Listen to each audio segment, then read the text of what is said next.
KSRTCയുടെ പുതിയ ഗുഡ്വിൽ അംബാസഡറാണ് മോഹൻലാൽ. രാജ്യത്തെ വനിതാ ശിശുവികസന പ്രവർത്തനങ്ങളുടെ ഏകോപന, സുതാര്യത, പങ്കാളിത്തം എന്നിവ ഉറപ്പുവരുത്തുന്നതിനായി കേന്ദ്ര സർക്കാർ ആരംഭിച്ച ഡിജിറ്റൽ പോർട്ടലാണ് പങ്കുടി. കേരള സർക്കാർ സംഘടിപ്പിക്കുന്ന AI ഉച്ചകോടിയുടെ വേദിയാണ് കോവളം.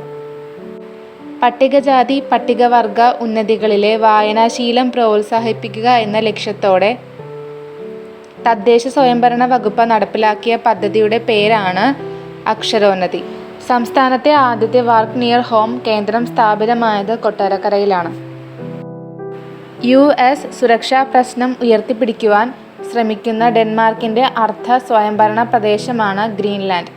ലോകത്തിലെ ഏറ്റവും വലിയ ദ്വീപെന്നും ഗ്രീൻലാൻഡ് അറിയപ്പെടുന്നു.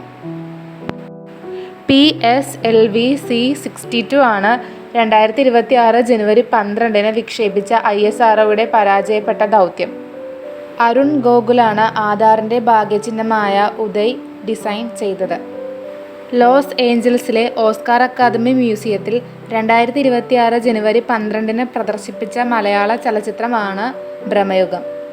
മാധവ് ഗാഡ്ഗിലാണ് 2026 ജനുവരി 7 അന്തരിച്ച പ്രശസ്ത പരിസ്ഥിതി ശാസ്ത്രജ്ഞൻ.